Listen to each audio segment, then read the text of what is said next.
Come, let's mix where Rockefellers walk with sticks or umbrellas in their midst.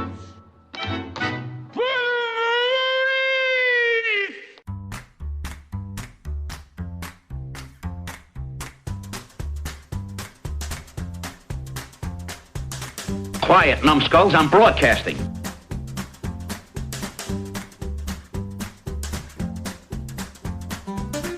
Hey kids, welcome to Grumpy Nostalgia, the Second Look Cinema podcast, the show where we go back to the blockbuster new release wall of our memory, grab a copy off that shelf, pop it in our VCR, and see what time has done to it. I'm Justin, that's Mike.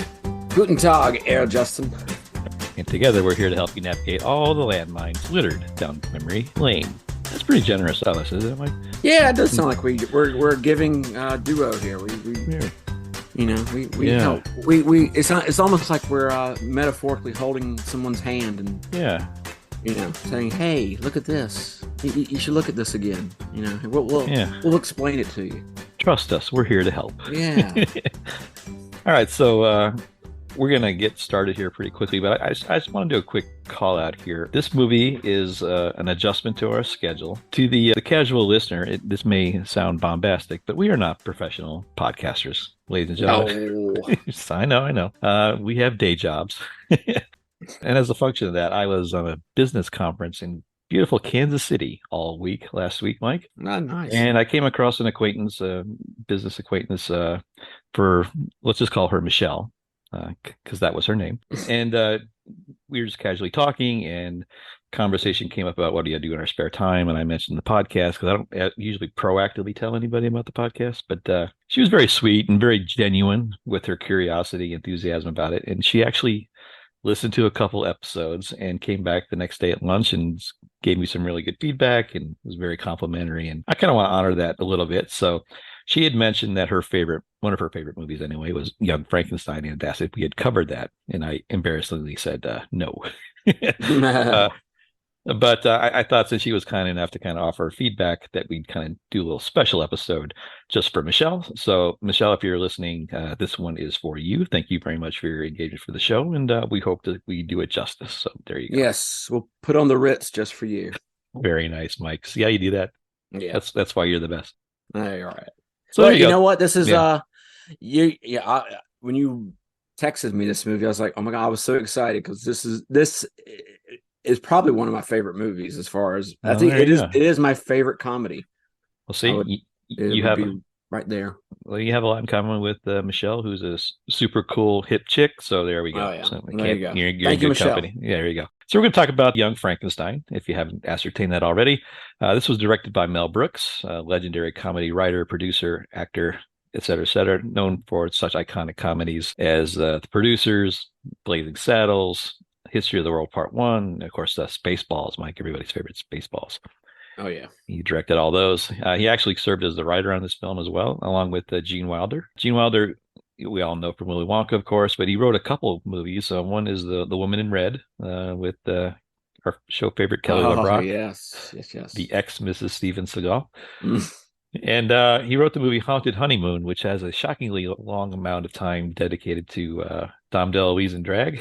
Yeah. So, can't go wrong there. I think it actually have it has a recreation of one of the scenes from this movie too. That's interesting. That's cool. Yeah, that's right. Deep cut. Thank you, Mike. And also given a writing credit here is, of course, the author Mary Shelley, who at the tender young age of 19 was staying at Lord Byron's villa with 3 other writers, and there was a challenge to write a spooky story.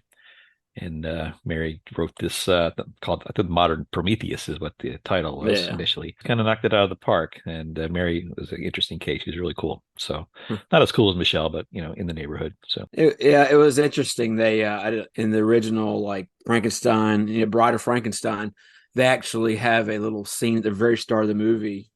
Yeah, recreating that scenario. Right? Yeah. It has Lord Byron played by some guy who's really overacting, and Percy Shelley and Mary Shelley all together in this little drawing room during a thunderstorm. And he's the premise of the whole rest of the movie. This is the movie from 1935. Is her retelling this story to these 2 other writers, and it's an interesting setup. Very clever take for early 1930s, Correct. Yeah. I think you did too, Mike. I watched both of those movies prior to watching this one just to get some context and reference to it. But My God, those were good. But we'll get to that at a later date, I suppose. So this was released on December 15th, 1974. It had a budget of $2.8 million at the time. So, Gosh. So this movie is capital I iconic. So most of that is driven by its cast. So Mike, you want to walk us kind of through the players in the story here? Yeah. I know the audience typically expects my very tight and highly well organized cast list, and I apologize. I literally wrote down nothing, so I will. Since I know this movie so well, I think it won't be that hard. Okay.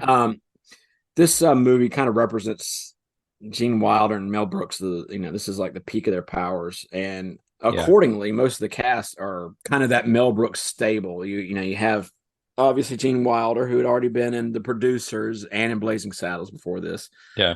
Madeline Kahn, who had appeared in Blazing Saddles, and Cloris Leachman, I believe, had been in. She was in a couple of them. And Kenneth Mars had been in.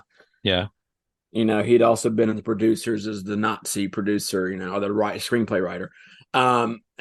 It's such a great cast as far as just all those. Marty Feldman too. I think he was in. What was it? Did Brooks do the last remake of BoJack, or is that somebody else? I think that's somebody else. Yeah. Okay, all right. Well, Marty Feldman. This is his iconic role. He's the bug-eyed guy. Most people know.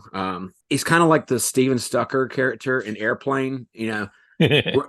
He's not the main star of the movie, but so many of his comments make the movie. Yeah. And as we'll probably discuss later, just so many of his little gags and one-liners and little sight gags. He makes the movie himself. Yeah. Terry Garr is in this movie. She's also has she been in any of our podcasts yet? I don't think so. Not yet. No. She's Close the Counters. Everybody knows her from that. Oh God, Mr. Mom, and Phoebe's mom from Friends. That's right. More people know her from that. Yeah. Peter Boyle, who this is probably his most famous role. I think the only other thing I could recall him in, right off the top of my head, is Dream Team and being the dad and Everybody Loves Raymond, I believe. That's right, yeah.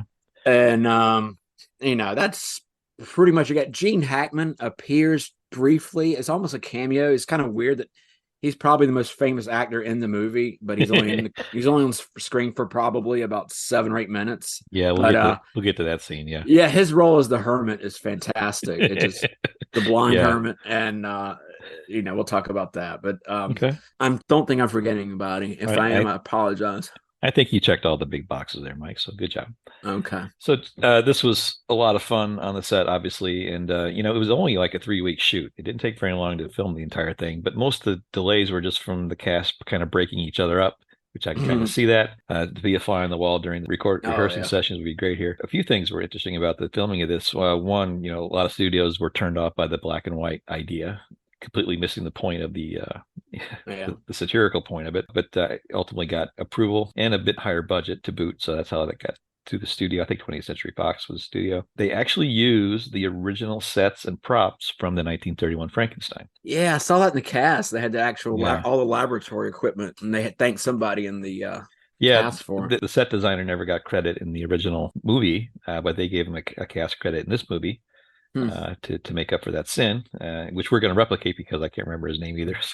Yeah, so it was like Glickenstein. It was an odd name. Yeah. Obviously, the majority of the script was kind of ad libs. Some of the most famous lines here were complete ad libs. "No Tongues" by Madeline Kahn. Oh yeah. Was, the aforementioned blind hermit when he offers he was going to make an espresso. That was completely made up. Yes. And one of my favorite ones when Cloris Leachman offers Gene Wilder Ovaltine. Ovaltine. Before I think the greatest element of pop culture that you can extract from this movie, however, is Aerosmith took a break from their busy 1974 world tour to see this movie opening night, and inspired by the Marty Feldman scene, "The Walk This Way." No, really? They literally wrote the song "Walk This Way" as an homage to Igor in this movie. So there you go. Wow, that's cool. The original cut was about twice as long as we see on the screen today. The studio got a lot of pressure to dial that down a little bit. But most of the pressure came from Mel Brooks and Gene Wilder. They felt it didn't work. They saw the first cut, so they kind of whittled down to just the best jokes they could find, and that kind of left us the 100-minute version we have on distribution today. So there's an extended version out there somewhere, Mike, we'll never see, but there you go. Oh man! So we mentioned this was 1974. It was quite a bit different world back then. Me and Mike were just toddlers. We did not see this in the theater. Sadly enough, no. Sadly, no. Was it rated R at the theater, or was it PG? No, it was a rated PG thing. Yeah. Okay.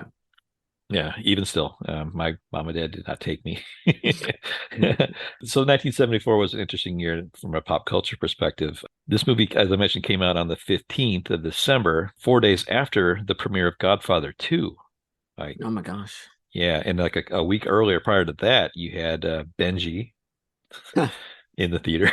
The movie Earthquake, we talked about disaster films a couple shows back, and that was a big hit then. That was in theaters concurrently. On December 17th, you had another disaster movie that came out, The Towering Inferno. Oh, wow. Yeah. Back to back. And then they kind of wrapped up December with I think it was Bond film, The Man with the Golden Gun. Oh, Christopher Lee. I forgot about him. Yeah. So in terms of box office in 1974, this was like the number 4 highest box office, but another Mel Brooks film that came out early in the year in January, Blazing Saddles, was also that was the number 1 box office, followed closely by Towering Inferno. Billy Jack. Oh no, the 110 Soldier Rise Away. We got to talk about Billy Jack at some point, Mike. Oh boy. And he had Young Frankenstein, Earthquake, and Godfather 2. So Young Frankenstein did better box office than Godfather 2. Gosh. On the music scene, Mike, I'll name some titles. You can tell me the artist here. All right. Everybody was kung fu fighting. Everybody was kung fu fighting. Carl Douglas. Very nice. Surely not everybody was fighting. No, I don't. Surely, yeah. Cats in the Cradle. Those are the next one here. Oh, Harry Chapin. Yeah, there you go. Classic. Yep. Ensuring every dad that hears that will cry. A little tear. Yeah. We had Bungle in the Jungle.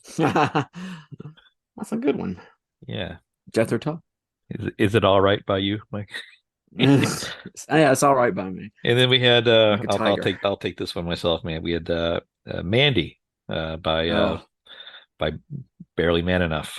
What was it? Yeah. You know what? About Barry Manilow? Yeah. I am blown away about how many familiar commercial jingles he wrote before he got he's famous. It's incredible. Somebody should Google it if you're out there and you're interested. But yeah, so many fast food place jingles came from that man. It's crazy. He's got his thumbprint all over the 20th century. He's all over the place. Yeah. What I thought was interesting about that year, especially from a music standpoint, was the amount of diversity. You know, now you get like 3 songs that hit the pop number 1 chart and they'll stay there for like 17 weeks at a time. And this year we had 35 songs hit the number 1. So they were just turning songs over and over. On our TVs, we were watching some classic shows, Mike. We had All in the Family. Nice. Sanford and Son, one of my favorites. Oh, yeah. No, it's funny that this is a total aside. The guy, it bothered me for a minute or two, but then I realized why. You know how we watch movies. Audience, if you're ever interested, me and Justin at actual theater watching a movie, we see somebody on the screen and we don't even, if we see a familiar face on the screen and we're lost for the next 5 minutes. At least I am thinking, gosh, where have I seen that person? I've seen him in something. And it came through and when I was watching Young Frankenstein, remember his test subject when he's doing the seminar in front of the students or whatever, the doctors? Mr. Overhill or Hilltop. Yeah. Mr. Hilltop also had a cameo in a Sanford and Son episode where he was like a homeless person in the back of Lamont's truck. So there you go. That's just typecasting. Exactly. I forgot his name, but I saw that face. I was like, wait, that's that guy. Yeah. I think he's in Blazing Saddles too. I probably was. Can you imagine a show now on network television where the father could call his beloved single son Big Dummy? He just called him Big Dummy all the time. Oh yeah. So a comparable show we had out there was a Chico and the Man. We had the Jeffersons, and I think MASH had started that year too. So good TV, man. Yes. On the 3 channels we actually had to watch TV on. Look, can I go on just a minute tangent? I apologize. I don't know, man. You talked about music a minute ago being, Yeah. quote unquote diverse. I mean, think of those shows you just mentioned too. Like these were all the number one shows. This is a show about African Americans and Sanford and Son, and you had a show about Latinos and Chico and the Man that was a popular NBC show. Yeah. And All in the Family. I mean, and even the music, you had like the biggest albums of the year from what I remember were like Stevie Wonder and Shaka Khan, Rufus and Shaka Khan, and then you had like Aerosmith and Bob Dylan. I mean, it's just crazy it's amazing that choices you had. They didn't need DEI initiatives or anything like that. They just figured out how to live together. Yeah. I mean, you have a black man singing about kung fu fighting. I mean, think about it. Works for me, man. Yes, it does. Some other things about 1974 before we get onto this gem. A couple interesting things here. The ad phrase marketing campaign "Tastes great, less filling" was first uttered in 1974. Oh. Typical American ingenuity, figuring out a way to drink more beer. Yes. God forbid you like slow down and sip and enjoy your night, but whatever. That's right. The Post-it note was invented. Contrary to popular opinion, it was not invented by Romy and Michelle.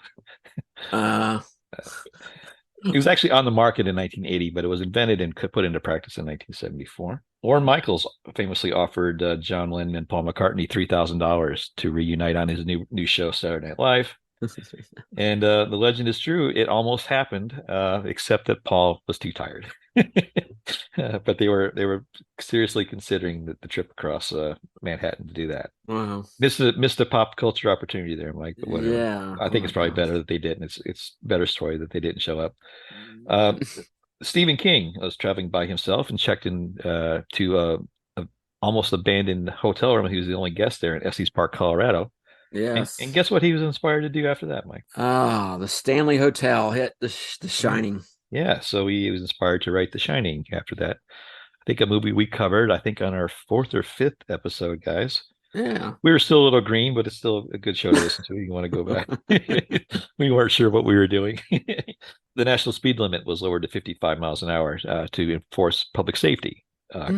Actually, no, it wasn't. It was just for fuel consumption efficiency. I mean, we had the gas shortage there, so nothing to do with safety whatsoever. We just wanted to conserve our gas. So there you go, USA. And my favorite story for the finale here. On Sesame Street, there's a character named Don Music. Do you remember him, Mike? No, Don Music. He was English. He had an English accent, and he had big bangs. Kind of looked like Hugh Grant. He was famous for banging his head on the piano when he couldn't think of words to rhyme with the previous verse. And apparently dumb American kids were imitating that behavior to the point where they had to pull that character because he's potentially dangerous. But if you want to, you can always YouTube Don Music. You'll see some really good head banging from him. So there you go. That's what we were dealing with in 1974, Mike. Good year. So and a lot of good movies. So I think we should probably just jump into this one. This iconic movie on everybody's must-have comedy list. Actually, in the National Film Registry, it's on that tier of nerd comedies that you have to see with like Monty Python and the Holy Grail and all that kind of thing. So we're in the theater, Mike. It's 1974. We're 3 years old. We're quiet. We're well behaved. Yeah, I'm sure. Our hair combed and parted neatly and our little jumpers. And we're going to watch Young Frankenstein, an homage to the Universal horror films of the 30s. And just wonderful. So, Mike, if you're ready, maybe you should just hit the button. All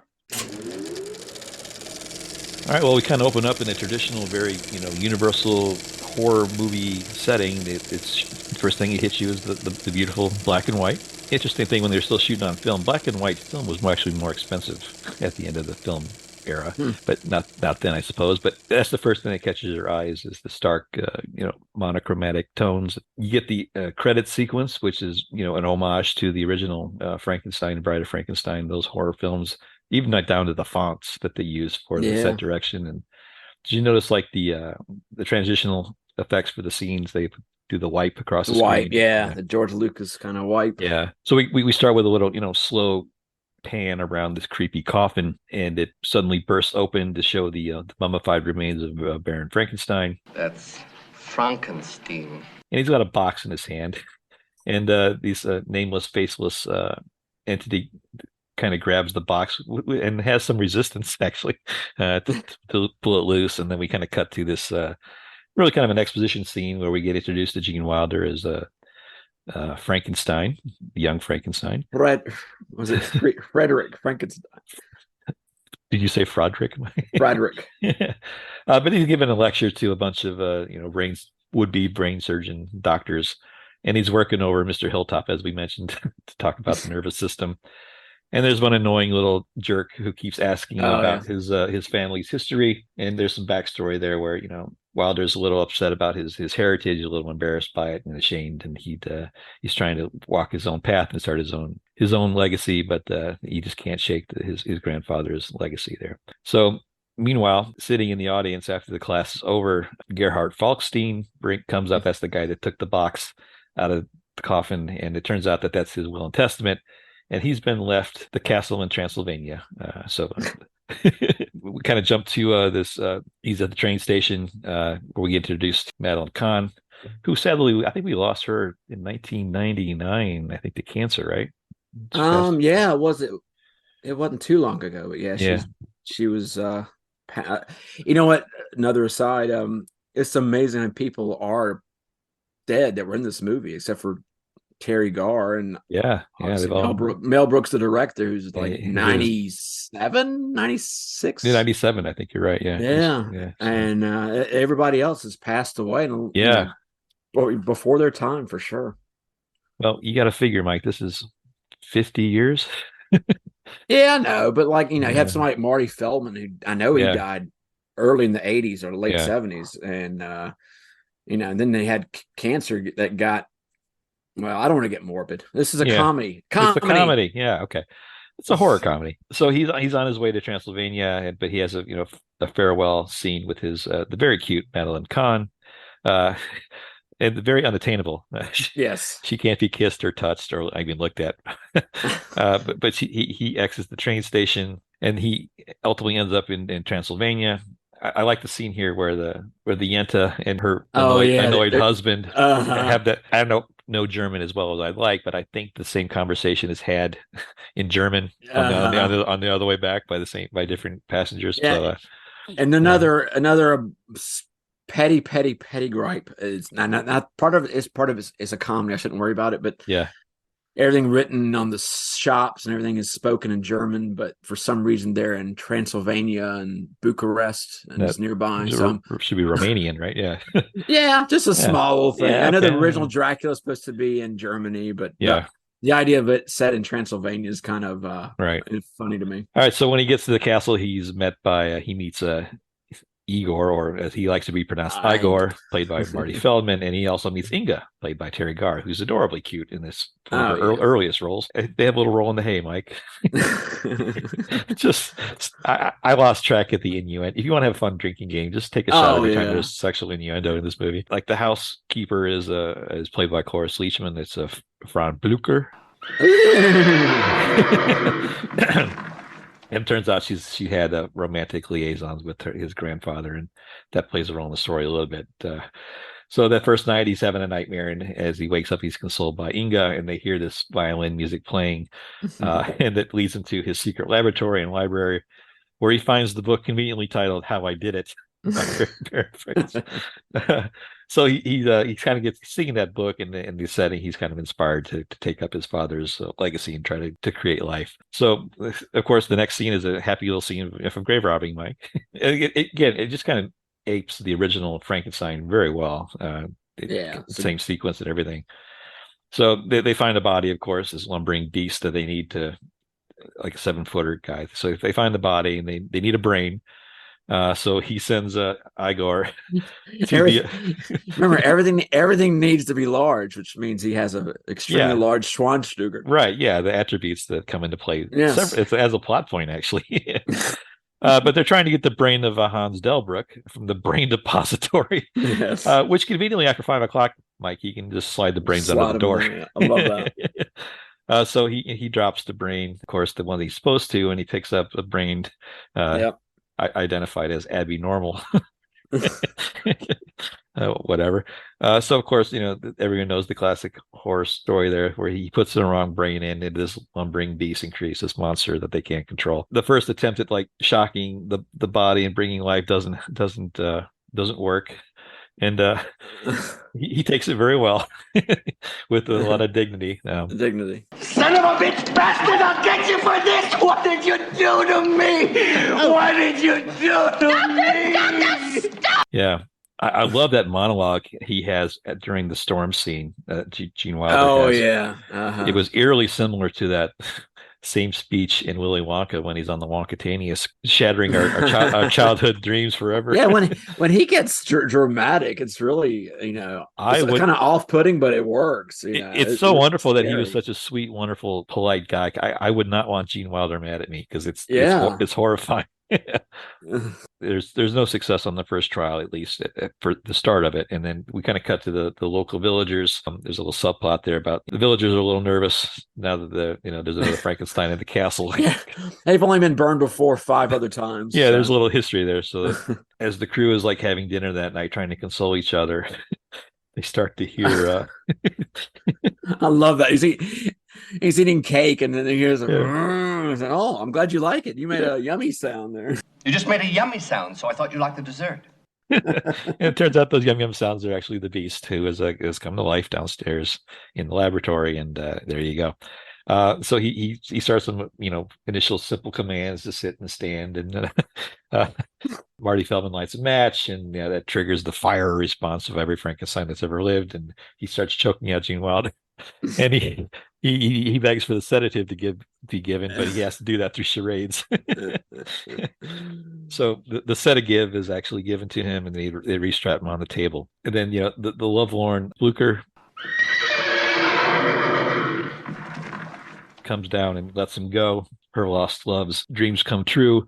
So Frankenstein's loose in the village, right? So, and then we get my favorite scenes of the movie are these two where he's out loose for the first time. And I like him because the satirical context of them, that they mimic these scenes from the original movie, which is very horrifying. Like when he throws the little girl in the river, in the water, because she's throwing these daisies and they're pretty, and they run out of daisies, so he thinks she's pretty. I'll throw her in the water, and the girl drowns. So that story going in, but in this version, she's kind of a little jerk. She's a little precocious kid, and orders him to sit down on the seesaw, and she gets catapulted into her. When she gets catapulted in her bed, I couldn't. I lost it. I had to pause and take a break, and then we get this famous scene with Gene Hackman, who had never done any comedic roles prior to this film. Right. He has a little extended cameo scene where he plays a blind hermit, who spends the majority of the time just scalding the monster. So unsuccessful attempts at soup and wine and cigars don't go very well, but ultimately the beast gets recaptured by Gene Wilder, and he has a little bonding scene. He's captured with love, Mike. He's shown love for the first time, and they build this kind of rapport. And Wilder's so impressed with what he's done, he decides to in front of an audience of his peers and debutantes, they actually go to a stage, and he shows off his creation, which ultimately culminates in a song and dance number. Putting on the Ritz, which I think is one of the most iconic scenes in film history, until one of the footlights bursts, setting the monster into another murderous rage. So he's gone again. Meanwhile, Madeline Kahn comes back, kind of complicating things and creating kind of this love triangle between Wilder, Terry Garr, and Madeline Kahn. Her first night, she gets has an encounter with the Beast. Let's say she has a affinity for some attributes of the Beast. They have a little romantic scene, Mike. I'll just leave it at that. Yeah. It kind of culminates in the conclusion where the villagers will have their pitchforks and torches, and they're trying to kill the monster one last time. And Gene Wilder plays the violin to lure him back in. And he makes a sacrifice where he used the calming element in his brain as a transference. So he sends part of his brain to the monster. And it ends up where, the monster has the power of speech and now has his faculties and is very outspoken and very articulate. Yeah. And so he gets that attribute, and Gene Wilder gets another attribute that opens him up to Terry Garr's love. I look on his face when he grabs that scene when Peter Boyle's in bed reading reading the Wall Street Journal. Reading the Wall Street Journal. And he breaks the fourth wall and looks at the camera. It's like, oh, great. I found love. Wonderful. Yes.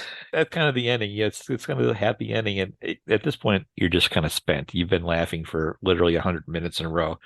There's a joke every 30 seconds here, Mike. You can't, it doesn't let up. It's just, again, and it kind of fades to black, and they do the old school ending for the horror movies, and just right on down to the last frame, they just kind of really pay homage. But just a fantastic film. So let's talk a little about awards and accolades, and we'll kind of talk about our take on the film, Mike. So this had an $86 million box office. They didn't track the domestic and international box office back then. Mm-hmm. But just put that in some perspective, that's $533 million in today's box office economy. So that's ridiculous. Got nominated for a couple Oscars, adapted screenplay with Gene Wilder, but he lost to The Godfather 2, which I guess I can understand that. They are also nominated for Best Sound, which they lost to Earthquake. No, the movie, not the big bone comedian, Mike.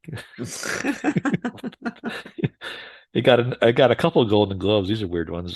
Cloris Leachman got nominated for Best Actress, but she lost to Raquel Welch from the Three Musketeers that year. Oh, Three Musketeers. Okay. I guess she paid more money or whatever to get that award. And then Madeline Kahn, who's in the movie like 7 seconds less than her, got the supporting actress, but she lost that to Karen Black in The Great Gatsby. For those with the acute listening skills, you might remember Karen Black was covered on our show when we talked about Poltergeist and our favorite horror movies. She was the main feature of the movie Trilogy of Terror, which featured one of Little Justin's most horrendous childhood memories, the Zuni fetish doll that chased her around.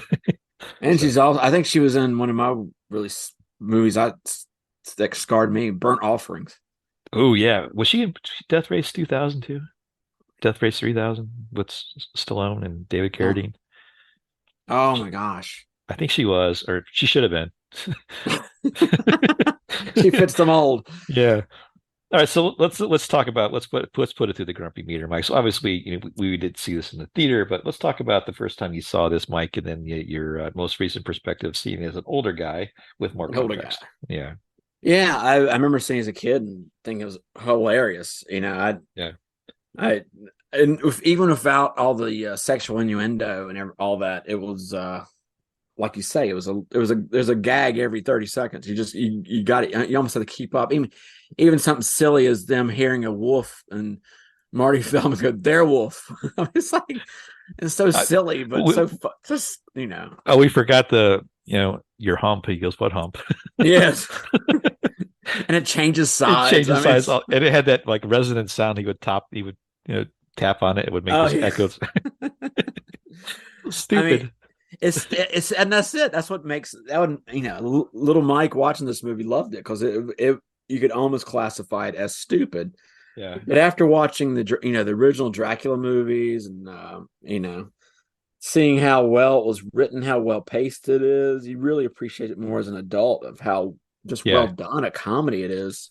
Yeah. Sight gags aside, I mean, just it's such a good homage to those movies, and it takes bits from each one. Like you have the like you said, the hermit and the girl with the flowers, and the wrong brain taken, by the assistant, and it's even the character of Frau Blucher. Is a character in Bride of Frankenstein, is the Minnie, I think she was her name, that one. Yeah. The violin music, you have the Burgermeister that's kind of riling up the villagers. All the villagers have torches and pitchforks. Yeah. I love that.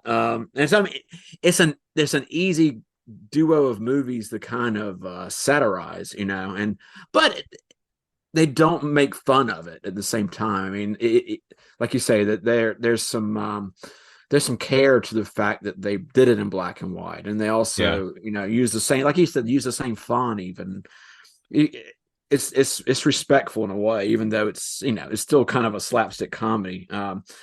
But it's like I say, the sight gags, the fourth wall breaking. It's just like I say, there's nothing I can say bad about this movie. Yeah, I'm kind of the same as you, Mike. I didn't see this in the theater, obviously, but I did see it very early on. And I Hmm. think I saw it. We talked about these in some previous shows, but I was a huge local TV horror guy in Chicago. We had the Son of Svengoolie on Saturday nights at 10 Oh yeah. o'clock. And I saw this on his show, probably as like a 9 or 10 year old.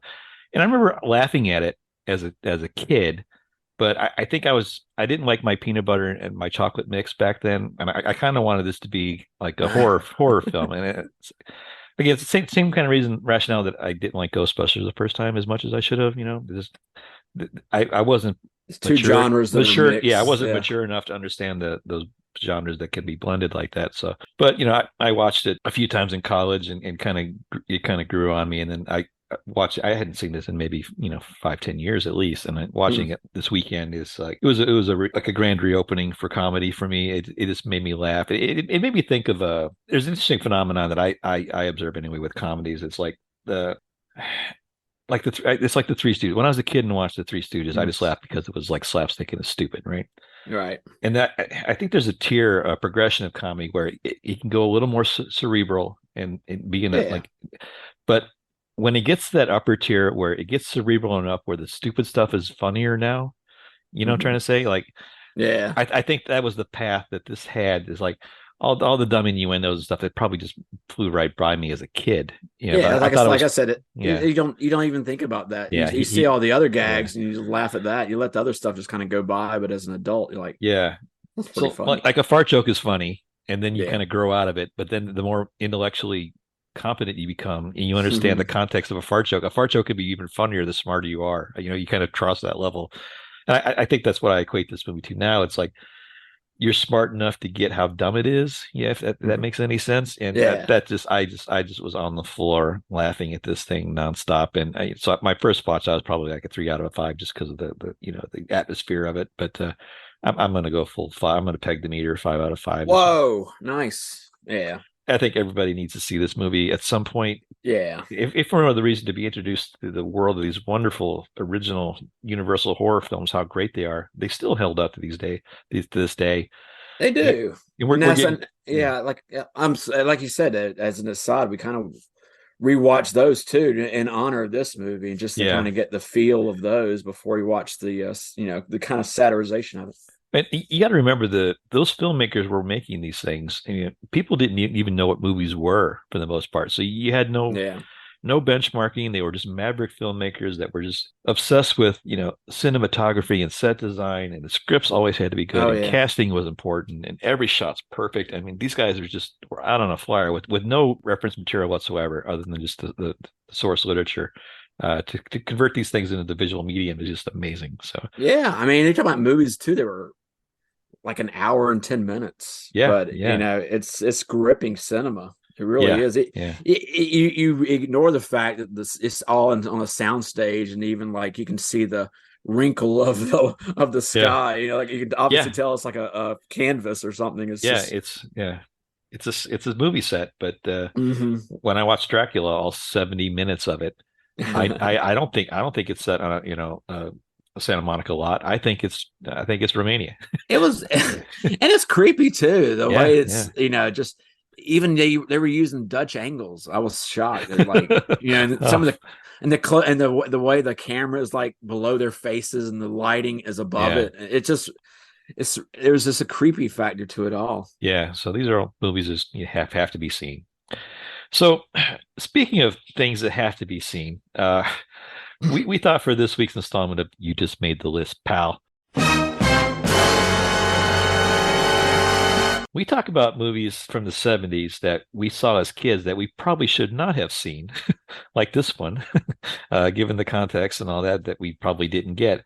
But, we're Gen Xers and we were the last feral generation and we didn't have beat chips in our TV and we could go down uh, and watch on our 13-inch black and white TV in the spare room. We could watch these movies without mom and dad. And we were probably privy to a lot of things we shouldn't have seen in the 70s, Mike. And why don't we pick maybe 2 or 3 movies that we saw that we enjoyed, but probably should not have seen and kind of talk about that context. So, Mike, you can go first. Your best 70s comedies.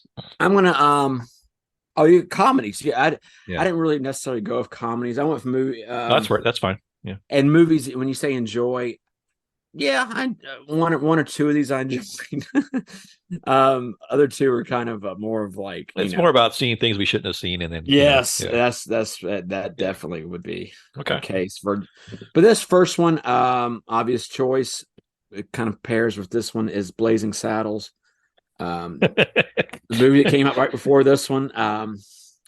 Too obvious a pick for me, but when you watch it as a kid, it was probably a little more edgier than Young Frankenstein as far as the topic of race being in the movie prevalently, and some of the words being used. I think as a kid, that was definitely not one of those that translated very well. there's not 45 seconds of that film that he could show in a modern context. No. There's a lot going on in that movie, and like I said, I hate to use the word edgy, but it is definitely for that time too. I mean, but it's a hilarious movie. I think we've mentioned it before as far as a movie that breaks the fourth wall. And the last 3 minutes of that movie are just it's just bad. I'm still trying to figure it out. Bat crap crazy, but just so inventive. I think Gene Wilder probably had a hand in the screenplay of that one too. But that would be my first choice. Like I said, it was one of those movies I saw probably the first time when I was like 8 or 9. And the I want to preface my choices by these are all movies I saw at my uncle's house. So all right, fair enough. These are movies my parents wouldn't let me see. Well, that's same story here. So my first pick is kind of inspired by Marty Feldman. It's and now for something completely different by Monty Python Flying Circus from 1971. My grandmother was English, so I grew up in English culture, and I used to spend an inordinate amount of time on public television watching shows like Benny Hill and the Two Ronnies, and of course Monty Python. The movie is essentially just a clip show of sketches that they did on their show, kind of composited into a movie. And for these sketches to hold up, they're hilarious, they're historic, legendary, comedy, silly stuff, but a very cerebral type of silly, like I was kind of talking about earlier. And just to see these are still funny after 50 years of viewing, they still make me laugh. The show had the extra advantage of having like a laugh track because they were filmed in front of a live studio audience, and this movie doesn't have that laugh track to it, but it's still just as funny. It's that contagious laughter doesn't need to be there to find the humor and everything. What I thought was interesting about those guys, I've seen several documentaries about the Python cast members and their respect and love and affinity for Marty Feldman, his English actor that every English comedian adored his work, and just to see that correlation, I thought that was just a nice opportunity to tie those two together. But I should not have been seeing that material. But it's built a lifelong love affair with that, and I've kind of developed my sense of humor. So that'd be my first one, Mike. And now for something completely different. Nice. Yeah. One of my favorite English shows was The Goodies, but that was really... Are You Being Served? Slapstick, yeah.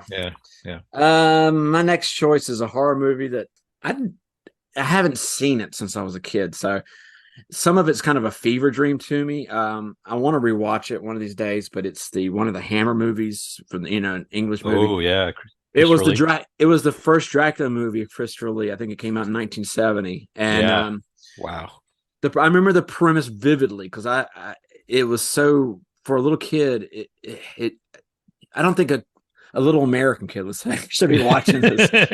But the fact that he's an old Dracula, and he has to feed off the blood of young maidens, and he seduces all these women, and it's just really weird. It's one of those movies. I saw it on the searching last night. I thought, well, I should rewatch that, but I don't know if I can rewatch it. It's kind of one of those, like I say, my memory of it's a little fuzzy, and I think I just remember him, with these women, and it was just really bizarre. It was an interesting interpretation of Dracula, let's say, other than the traditional, Bela Lugosi. Yeah, it's kind of like exploitive and masochistic and misogynist, and it's got all these weird elements to it. That just kind of it does. Yeah. I think Christopher Lee himself is made to play Dracula too. He's just fantastic. So so it's a great Halloween movie, guys. Stick around the end of the show. We got a big show announcement about Halloween. So just stay with us here, guys. My next pick is pretty conventional. I'm going to stick with comedies, Mike, because that's what I want to do. Nice. I'm going to go with The Jerk from Oh, 1979. So you got Mel Brooks and the Carl Reiner. Yeah. They're all in the same zip code for comedy. But I saw this movie way too young, but I did see it edited for television, so I kind of understood. It was this kind of slapstick, silly Steve Martin stuff because Steve Martin was the bee's knees in the 70s. He was everywhere. He was King Tut. He was Cool Shoes. He was everything. He played the banjo. He had the arrow through his head. Everybody knew that. And when this movie came out, everybody watched it. It kind of spilled into the 80s, of course, but this story of this, it's the most appropriately named movie of all time. He's a sweet naivete type driven guy who's just a jerk. But the amount of lines in this film and the iconic scenes here is just, I watched this movie about a year ago and just, I'd never laughed so hard at it because I think the older I get and the more nostalgic I get, these things really just kind of hit harder for me, and I appreciate them a lot more. And this is one of those things that's like, my God, this is a great movie. Yeah, the scenes where I love his dog's name. We could say he's a shithead, not a hero. He's a shithead. But the fact that that scene where he's working at Jackie Mason's gas station and he's getting shot at, and he thinks the guy's shooting the cans. I mean, come on. It's just a great movie at all, and just the story arc of where how he starts on the on a poor farm in southern Mississippi, and then just the story arc of him going back home was just stupid, but just great. So that's my next pick. All right, what else you got, Mike? Maybe your final pick and maybe a couple honorable mentions. Yeah, one honorable mention. Sadly, I don't think this is from the 70s. It's close enough to 1980, probably. But the movie Friday the 13th. Unfortunately, I saw that in the theater, and that was my uncle took me to that one, and that was there was a bit of trauma after that one because he happened to take me camping the next night. So. That's great. Yeah, he liked to do things like that. You gotta love uncles. Rest his soul. Yeah. Poor little Mike. I know, man. That one. You know what? I was only 9 years old, and he left me in the dark and said, "I'm going to get some firewood." And then all he did, he was gone for about 10 or 15 minutes. And all I hear is, "Oh God." And he started doing that. I was like, it freaked me out, man. Well, my aunt took me to see Jaws a week before I started swimming lessons. Oh, that's perfect. Yeah. Well, I guess it's about these ants and knuckles. I'm not telling you. They just get away with stuff the parents can, I guess. I guess so. But my third choice, it would be Porky's. Which would be, I think it came out it's another kind of cheated little game. I think I saw it when I was 12 or 13. So it probably came out in 80 or 81. 81, yeah, something like that. Okay. I saw it on HBO. So it was one of the first movies I remember seeing on HBO that was really naughty, let's say, for the time. Yeah. HBO was great, wasn't it? Yeah. And I mean, it's a movie I think set in the 60s. And it's like American Pie that came out years later, in the same kind of fixation on just sex and puberty and finding out all about girls and finding out about boys, and it is a dirty movie, ironically, the director of A Christmas Story. Bob Clark. Yeah. It's crazy that they have that. He had that 2 movies in his resume, but it's a decent comedy. It's just like I say, for a there's context behind all the sex humor. There's actually a story there about racism and growing up, social cultures and growing up, things like that. And, True. I mean, you can tell it was told with some kind of nostalgia behind it, but it's like I say, for an 11, 12-year-old, probably not appropriate. That's boobs. Yeah. Boobs. That's my takeaway. So those are good, Mike. Thank you. My final pick is Pink Panther Strikes Again, written and directed by Blake Edwards, 1976. Clouseau was one of the. I didn't really watch a lot of these films or get them when I was a kid, but these are things that I've kind of rediscovered later in life, and they thrill me to the bone every time I see them. Again, it's that cerebral dumb humor level that they've reached what I particularly like about this movie was Cato, his manservant Cato, who instantaneously attacks him. Per his request, he asked Cato to attack him to keep his skills sharp. These are some of the most iconic fight scenes, over the top fight scenes in movie history. They're shot mostly in slow motion with the sound kind of dragging, or they're sped up, but they're just completely slapstick, over the top fight scenes that are just everyone's better than the other one.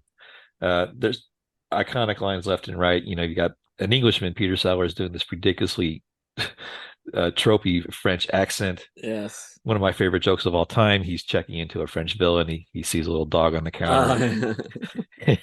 He asks the guy, he asks for a room. He says, "Does your dog bite?" And the guy says, "No." And he goes to pet the dog and he gets his hand taken off. He goes, "I thought you said your dog didn't bite, Mike." And of course, the punchline is, "It's not my dog." Yes. See, that's a dumb joke. That's a dad joke. It's the delivery. It's the deadpan delivery of the hotel owner. It's perfect. This is a phenomenal movie. I don't really have any honorable mentions. These were the three kind of comedies I want to speak of. So, but yeah, I'm glad I thought you were going to continue with your Steve Martin and go with his version of Inspector Clouseau. Yeah. Hamburger. Just sacrilege. Don't remake those movies, guys. Just listen to Grumpy Nostalgia. Take our advice. So, Mike, this was a lot of fun. I just enjoyed every minute of this, watching the movie, writing the script, and just this was a lot of fun to talk about. And we've always found that we have more fun talking about bad movies because they're fun to riff on. But every once in a while, you get a movie that's this good that just you can laugh about it from start to finish, even on a pleasant review. So this was a lot of fun. So we're going to kind of wrap it up. Just a couple housekeeping notes here, guys. Just remember to see our friend Tyler J. Koch. He's performing at the Griffin Pub in Whitney, Ontario on September 22nd. He's doing a 4-hour set. So if you live in the Ontario area, take off, you hosers. Go check him out. Beauty. So he'll be there. Check him out. He's a good friend of the show, and we really like what he does. Does some great work. So he's been kind enough to give us shouts out from time to time, and we want to return the favor. So way to go, Tyler. We had a big show announcement. This is kind of our warm up for for Halloween. We have a big VHS box horror bonanza.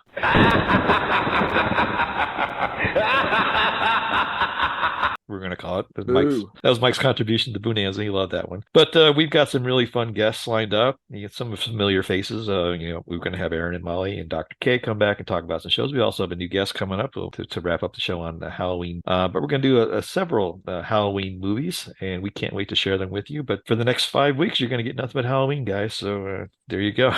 Like it or not. We had kind of like the mother of all Zoom meetings the other night. It's like the meeting of the 5 families. We all got together to coordinate our schedules, and we're all super pumped and excited to bring you these Halloween movies, and it's going to be a lot of fun. So stick around and listen to those shows coming up. We want to take a minute to honor some extraordinary engagement from our listeners. We don't have a lot of interface with our listening audience, short of just bringing them on the show with us. But this is the handful of people, and we've noticed a lot of you guys listen to the show every week. We don't know who you are, but we know where you are. So if you're one of our regular listeners, and we notice cities that we get lots of downloads from, and we noticed that our friends in Perth, Australia, where else we had Frankfurt, Germany, have really listened to every show we've ever done. We have a big audience in Atlanta, and what was the other city, Mike? New York, Saugerties. We're big in Saugerties, guys. So if you're one of those people that live in that area, or just anybody all, we're huge. We're big in Saugerties. If you're one of those people that have listened to the show consistently and would like us to do it, we'd love to return the favor and do a movie of your choosing.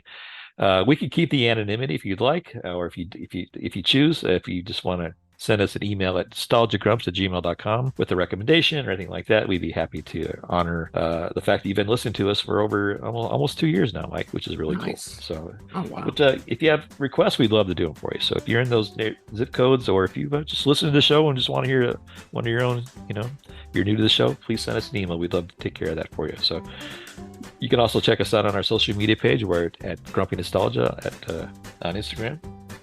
Put up content about the new shows and releases, and occasionally put a reel up there showcasing our wonderful talents, even our faces sometimes. So there you go. So, but yeah. So, Mike, I'm kind of spent. That was a fun show. We're going to kind of wrap it up. So, anything else you want to say to our lovely audience before we take off tonight? Could you say something for me? Could you say this line? I want you to say this line. Can I guess what it is? Yes. This one's for your shirts, and this other one's for your socks and poo-poo undies. Your poo-poo undies? No, actually, the line I want you to say is, "Can you take the bags?" Certainly. You take the blonde, and I'll take the one in the tithing. It's one of my favorite lines of any movie ever. That Groucho Marx impression is perfect. Oh, that's great. There you go. Let me go make an espresso. Yeah, what knockers, Mike? Yes. Thank you. All right, so Michelle, I hope we didn't embarrass you too much with this episode, but again, thanks again to you for bringing it to us and just giving us some wonderful content. And if we can make you happy, that's even all the better. So that's going to wrap it up, guys. So for Mike James, this is Justin, and we will see you again next time. What's the matter with you people? I was joking! Don't you know a joke when you hear one?